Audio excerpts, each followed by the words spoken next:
Not every dream is God's dream for your life.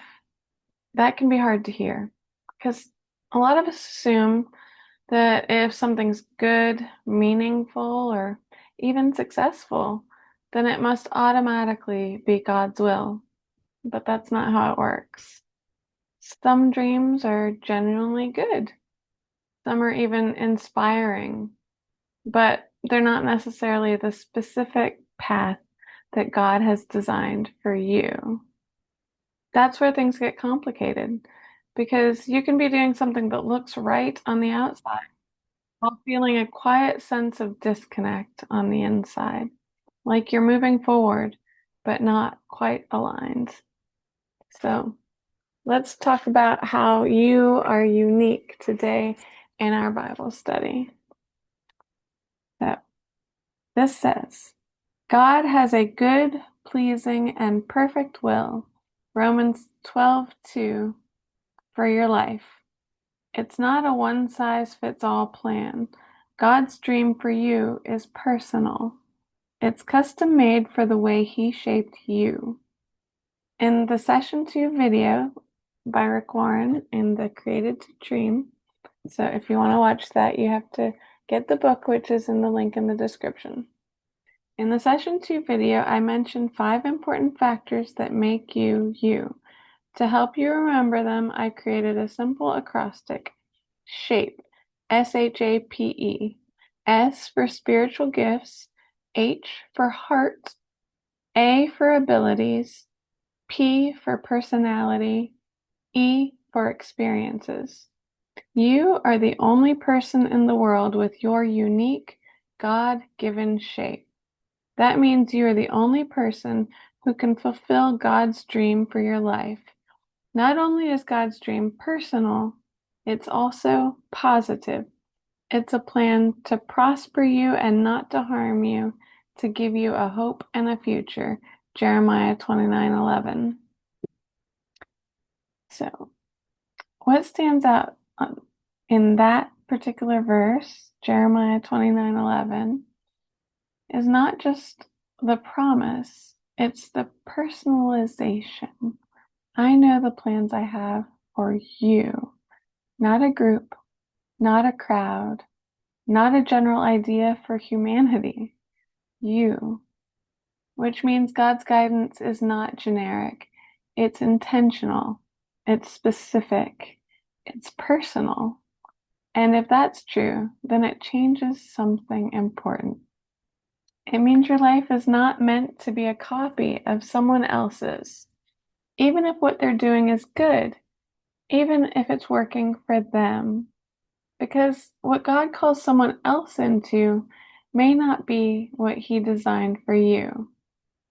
I think this is where a lot of pressure comes from. We see someone else's life and think, if I just do it that way, the way that they did it, I'll get what they got. We compare paths, we compare timelines, we compare outcomes, but we rarely compare assignments. Because two people can both be walking with God and still be called in completely different directions. So the real danger isn't in doing something bad, it's doing something good that wasn't meant for you.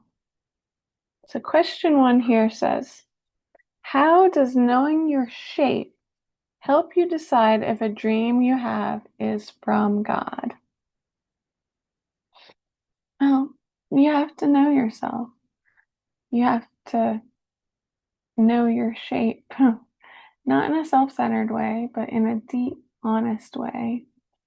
God doesn't just guide us through external signs, He works through how He formed us. Your gifts matter, your burdens matter, your natural wiring matters. That's your abilities. Um, Even your internal sense of peace or resistance matters. Sometimes God closes doors through lack of alignment, not lack of opportunity. It's not that you couldn't do it, it's that that's not what He designed you for. And sometimes the clearest indicator that something is not your path is that it requires you to become someone completely different just to survive it. Question 2 here says, read Romans 12:2. That's the one about God's good, pleasing, and perfect will. Do not conform to this world. Why does conforming to the world's standards keep you from fulfilling the dream that God has for you? Well, the world is constantly trying to shape our idea of what life is supposed to look like.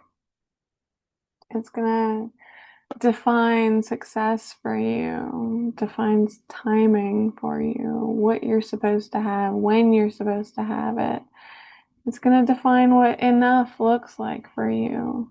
When really enough for someone else is not necessarily what enough for you is. Paul's saying something different here. Don't conform to that pattern. If you do that, you can end up living a life that looks impressive on the outside, but doesn't reflect who you are in God. Transformation doesn't just mean a behavior change. It means thinking differently. It means learning to step back and ask, is this actually God's direction for me? Or is cultural pressure making this look like the right path? When you stop asking, what will make me successful in the eyes of people, then start asking, what's God actually forming inside of me? Everything slows down, but gets a lot clearer. You stop chasing opportunities. You stop forcing doors open. You stop trying to become someone you were never meant to be. Instead, you start paying attention to alignment, peace, conviction, clarity over time, consistency with who God made you to be, not perfection, but direction. And maybe the most important thing to remember is that your life is not random. Your personality is not random. Your desires are not random. Your story is not random, which means that your calling is not something that you have to manufacture. It's something to discover as you walk with God. The more you grow in that relationship, the more you start to recognize what I thought I needed and what I was actually created for are not the same thing. So maybe the question isn't just, what do I want my life to look like? Maybe a better question is, what has God actually designed me for? Because not every good dream is God's dream for your life.